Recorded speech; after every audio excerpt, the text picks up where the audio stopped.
ఐటీలో ఎంట్రీ కావాలా? Trainee software engineer గా అజా కోడింగ్ ట్యూటర్ లో 2 వీక్స్ ట్రయల్ పీరియడ్ లో వెంటనే చేరండి.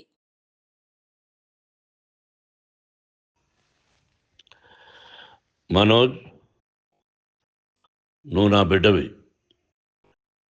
లక్ష్మీ ప్రసన్న, విష్ణువర్ధన్ బాబు, మనోజ్ కుమార్. నిన్ను ఎలా పెంచానురా నేను? అందరికంటే నిన్నే గారాభంగా పెంచానురా.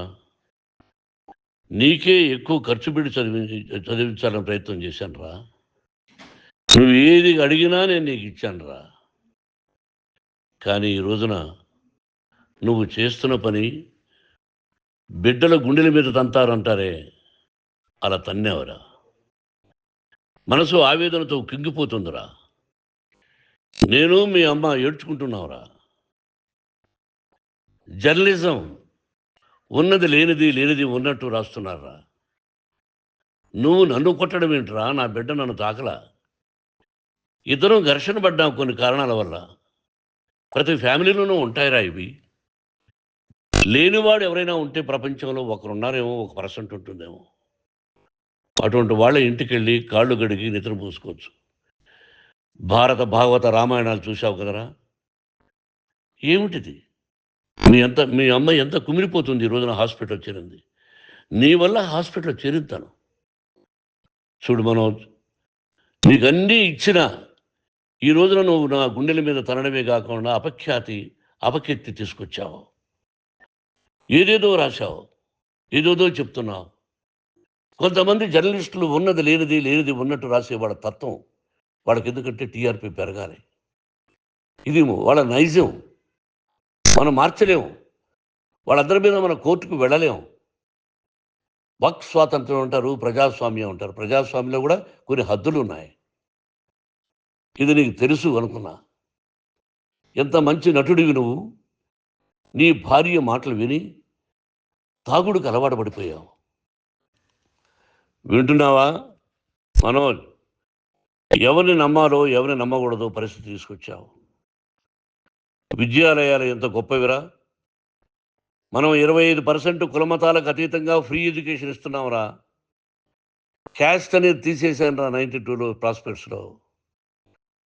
నువ్వు చదువుకున్నావురా. అక్కడ చదువుకున్న బిడ్డలు ఐఏఎస్, ఐపీఎస్ అయ్యారురా. ఎంతోమంది గొప్పవాళ్ళు అయ్యారురా. నువ్వు నటుడుగా ఎంతో గొప్పవాడివి.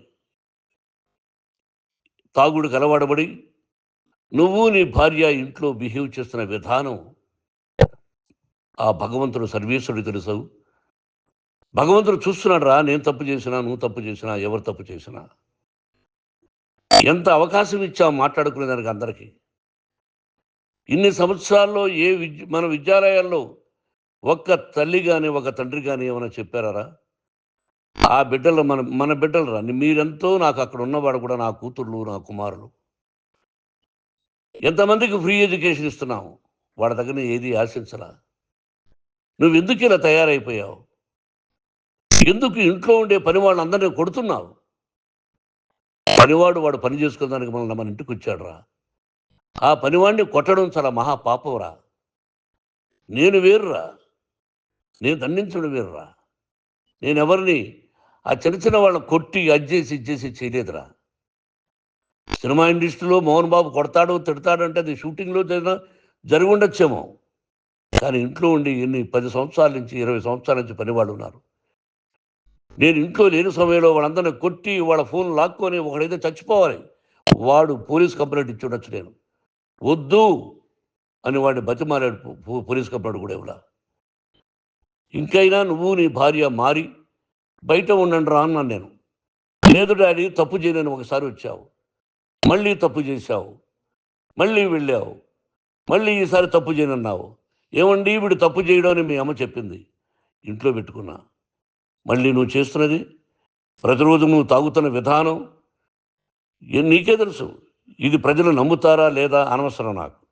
నేను నీకు చెప్తున్నా, ఇంతటితో పులి స్టాప్ పెట్టాలి. 3 రోజుల నుంచి రకరకాలుగా రాస్తున్నప్పుడు నా మనసు ఆవేదనతో ఉంది. మళ్ళీ చెప్తున్నా, Mohan Babu university is greater than temples. Greater than temples.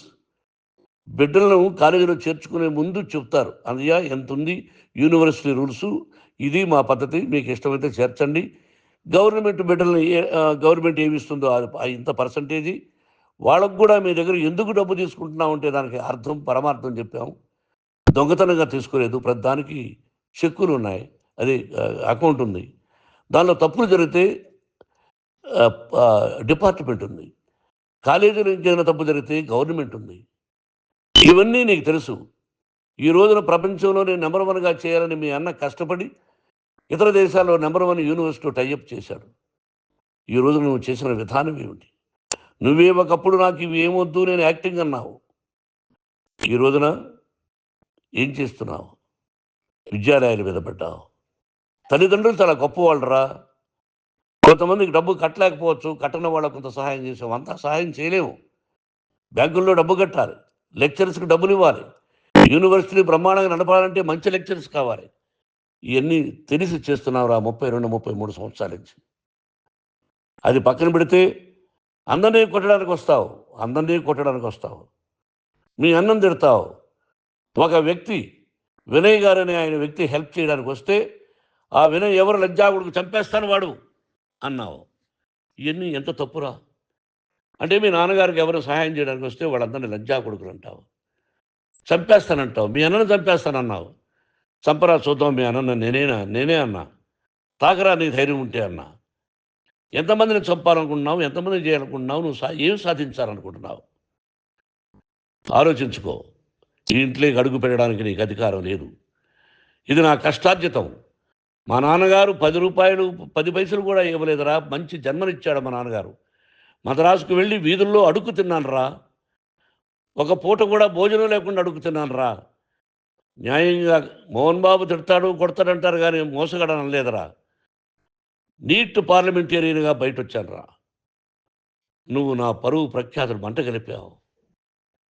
ఏమిటి నేను చేసిన అన్యాయం? నీకు జన్మనిచ్చాను, అదా నేను చేసిన పాపం. అందుకే ఇది నా ఇల్లు అన్నావు. నువ్వు నీ ఇల్లు కాదు, నీ కష్టార్జితంతో నువ్వు సంపాదించుకున్న ఇల్లు నీది. ఇది నా డబ్బు, నా కష్టార్జితం. నా కష్టార్జితంలో నేను పిలిస్తేనే మీరు ఇంట్లోకి రావాలి.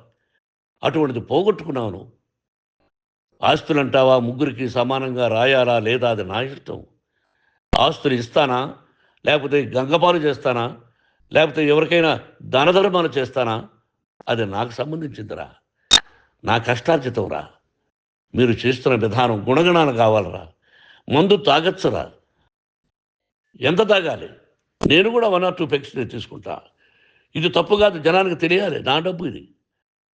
తాగి ఎవరిని కొట్లా, తాగి నేను తింటున్నా, అది ప్రజలకు అక్కర్లా. నేను తప్పు చేస్తేనే ప్రజలకు కావాలా. ఇవన్నీ ఉన్నాయిరా, ఇవన్నీ తెలుసుకో. జర్నలిస్ట్ సోదరులారా, మీకు నా గతాన్ని తెలుసు, నా భవిష్యత్తు, నేను ఎక్కడి నుంచి వచ్చాను కూడా మీకు తెలుసు. ఈ రోజున మీరు రాస్తున్న విధానం, నా బిడ్డ నన్ను కొట్టాడన్నారు, ఎంత తప్పు. ఈ రోజున నా బిడ్డ మీద కోపంతో అవును చెప్పచ్చు, కాదు. వాడు నా మీద చెయ్యెత్తలేదు. నేను ఘర్షణ పడ్డాం. ఘర్షణ వేరు, కొట్టుకోవడం వేరు. గాయాలతో హాస్పిటల్కి వచ్చి కుంటుకుంటుగా నడిచాడు. మళ్ళీ ఏమని పోలీస్ స్టేషన్కి వెళ్ళి చెప్పాడు. ఎవరో 2 ఉన్నారు, వాళ్ళిద్దరూ నా మీద దాడి చేశారన్నాడు. నా ఇంట్లో పనిచేస్తున్న వ్యక్తుల గురించి పోలీస్ స్టేషన్కి వెళ్ళి చెప్పవలసిన అవసరం అతనికి లేదు, హక్కు లేదు. పోలీస్ డిపార్ట్మెంట్ కూడా తెలుసుకోవాల్సిన విషయం. నా ఇంట్లో ఉండే వర్కర్స్ మీద నేను కంప్లైంట్ ఇవ్వాలి. నువ్వు పర్మిషన్ లేకుండా నా ఇంట్లోకి నువ్వు చొరబడి ఇల్లు నాదంటూ ఇంట్లో పనిచేస్తున్న వర్కర్స్ మీద కంప్లైంట్ ఇచ్చావు. అది ఎంతవరకు పోలీసు న్యాయమో రూల్సో చూద్దాం. పోలీస్ డిపార్ట్మెంట్ ఇంటికి వచ్చింది, వాళ్ళకి రాశాను ఉత్తరం, అయ్యా నేను సీనియర్ సిటిజన్ని, నాకు రక్షణ లేకుండా ఉంది, నా బిడ్డ వల్ల నా ఇంట్లో నుంచి నా బిడ్డను పంపించేసి ఇది నా ఇల్లని. వాళ్ళు నాకు సమాధానం ఇవ్వలేదు. ఇవ్వకపోగా ఎవరిని పట్టించుకోలేదు. ఇప్పుడు పోలీసు వాళ్ళు వచ్చి ఏమండి రూల్స్ ప్రకారం నా బిడ్డ ఇంట్లోకి రాకూడదంటే మాకు హయ్యర్ అథారిటీ వాళ్ళు ఫోన్ చేశారు, మీరు ఎవరిని స్టాప్ చేయొద్దండి, బయట నుంచి ఎవరైనా వస్తే వాళ్ళని స్టాప్ చేయండి అన్నారు. 2 రోజుల నుంచి 10 మంది 20 మంది వస్తున్నారు. వాళ్ళు అలా చూస్తూ నిలబడ్డారు, వాళ్ళు ఫోటోలు తీసుకున్నారు, వాళ్ళ మీద మళ్ళీ వదిలేస్తున్నారు. ఎవరిని నిందించాలి? But I give respect to the police department. వాళ్ళకి ఏ అధికారి ఫోన్ చేశాడో ఆ అధికారికి ఏ పొలిటీషియన్ చేశాడు, అది వాళ్ళకే వదిలేస్తున్నా. కాబట్టి వాళ్ళు పోలీస్ కంప్లైంట్ ఇచ్చినా కూడా మేము సంబంధం లేదని అంటున్నారు. కాబట్టి నేను నా బిడ్డను నిన్ను నాపు చేస్తున్నా. నువ్వు ఇంట్లోకి వచ్చే అధికారం నీకు లేదు. నువ్వు వచ్చి నీ బిడ్డను తీసుకెళ్ళు. సంతోషం. నువ్వు రాలేదు, నీ బిడ్డను జాగ్రత్తగానే చూసుకుంటావు. Take care your daughter, that's all. మీ అమ్మ హాస్పిటల్లో అడ్మిట్ అయింది. రేపో ఎల్లుండో మీ అమ్మను పిలిపించి బాగైన తర్వాత ఇదిగో నువ్వు నీ కొడుకు బిడ్డను తీసుకెళ్ళి వాడికి అప్పచెప్పని చెప్తాను పోలీసు వాళ్ళ ఆధ్వర్యంలో. ఇది 100% జర్నలిస్టు సోదరులారా, పులి స్టాప్ పెట్టండి. మీకు కుటుంబాలు ఉన్నాయి, మీ యజమానులకు కుటుంబాలు ఉన్నాయి. మీ కుటుంబాల విషయాలు, మీ యజమానుల కుటుంబాల విషయాలు మేము ఎవరు జోక్యం కలుగు చేసుకోవాలా. మేము నటీనటులం. మాది తప్పుంటే నటుడుగా నన్ను ఫెయిల్యూర్ అని రాయండి, నా నటన బాగలేకపోతే రాయండి. బట్ ఇంటి లోపల సందులో నుంచి చూస్తూ తప్పు చేస్తున్నామని ఉన్నది లేనిది లేనిది ఉన్నట్టు రాయకండి. మీకు నా హృదయపూర్వక నమస్కారాలు. ఇన్ని రోజులు హృదయపూర్వకంగా ఎంకరేజ్మెంట్ చేశారు.